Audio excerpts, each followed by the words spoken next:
Hello दोस्तों, कहानी संग्रह चैनल में आपका स्वागत है। आज हम सुनेंगे गाय और शेर की कहानी।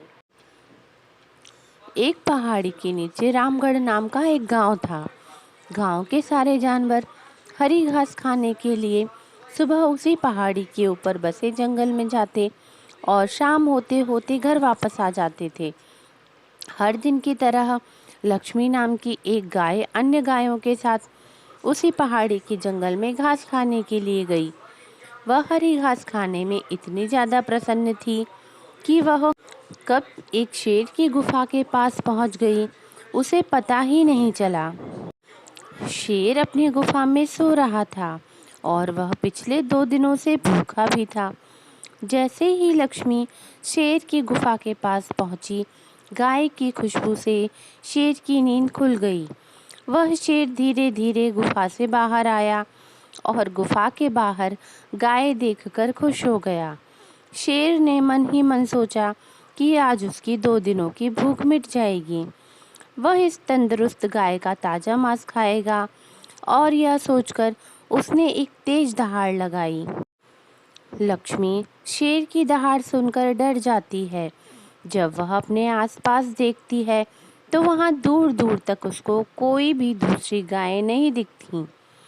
जब वह हिम्मत करके पीछे मुड़ी तो उसे सामने शेर खड़ा हुआ दिखाई दिया।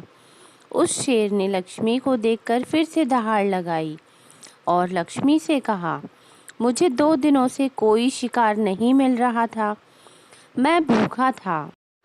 शायद इसलिए भगवान ने मेरा पेट भरने के लिए तुझे मेरे यहाँ पर भेजा है। आज मैं तुझे खाकर अपनी भूख मिटा लूँगा। शेर की बात सुनकर लक्ष्मी डर जाती है। वह रोते हुए शेर से कहती है, मुझे जाने दो, मुझे मत खाओ। मेरा एक छोटा बच्चा है जो अभी सिर्फ मेरा ही दूध पीता है और उसे घास खाना अभी तक नहीं आया है। लक्ष्मी की बात सुनकर शेर हंसते हुए कहने लगा, तो क्या मैं अपने हाथ में आए हुए शिकार को ऐसे ही जाने दूं? मैं तो आज तुझे खाकर अपनी 2 दिनों की भूख मिटाऊंगा। शेर के ऐसा कहने पर लक्ष्मी उसके सामने रोने लगी और विनती करते हुए कहती है कि आज मुझे जाने दो, मैं आज अपने बछड़े को आखिरी बार दूध पिला दूंगी और उसे बहुत सारा प्यार करके कल सुबह होते ही तुम्हारे पास आ जाऊंगी।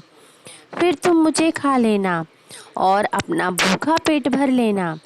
शेर लक्ष्मी की यह बात मान जाता है और धमकी देते हुए कहता है कि अगर कल तू नहीं आई तो मैं तेरे गांव आऊँगा, फिर तुझे और तेरे बेटे दोनों को खा जाऊँगा। लक्ष्मी शेर की यह बात सुनकर खुश हो जाती है और शेर को अपना वचन देकर गांव वापस चली जाती है।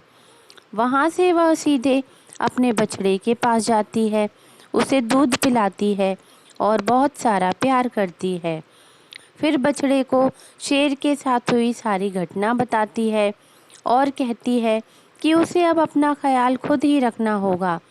वह कल सुबह होते ही अपना वचन पूरा करने के लिए शेर के पास चली जाएगी।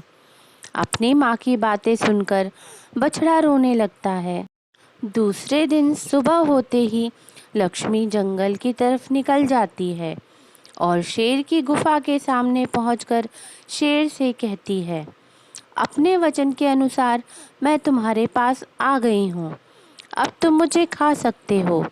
गाय की आवाज़ सुनकर शेर अपनी गुफा से निकलकर आता है और भगवान के अवतार में प्रकट होते हैं। वह लक्ष्मी से कहते हैं, मैं तो बस तुम्हारी परीक्षा ले रहा था, तुम अपने वचन की पक्की हो, मैं इससे बहुत प्रसन्न हुआ। तुम अब अपने घर और बछड़े के पास वापस जा सकती हो। इसके बाद वे उस गाय को गौ माता होने का वरदान भी देते हैं और उसी दिन के बाद से सभी गायों को गौ माता कहना शुरू कर देते हैं। कहानी से सीख, हमें जान की बाजी लगाते हुए भी अपने दिए हुए वचन को पूरा करना चाहिए। यही हमारे दृढ़ व्यक्तित्व को दर्शाता है।